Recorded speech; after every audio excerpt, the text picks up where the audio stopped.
Mana bardak borki Qarshi shahri ham bilim ta'limmi, nima markazimi bu, sentrimi, buni kim ochgan, qanday ochgan, bu shunchalik ham tartibsiz bo'ladimi?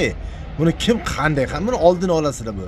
Subota, bozor, ponedelnik вообще boqqa borki bu odam o'zini uyiga dam ola olmaydi. Buni kim nazorat qiladi? Buni yuqori o'tganlar nazorat qiladimi, yo'qmi? Bardak, signal. Ko'chani qaranglar bilan. Bozor ham chepuqamini oldiga.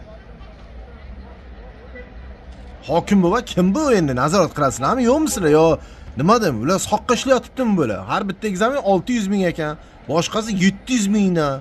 Bizani odamlarimiz kelib bemalol kirib ketaveradi ana shunday o'ylab qarasa. Endi ekzamen nima emish? Nimadir yordam berar ekan, insiga kirguncha bal olguncha.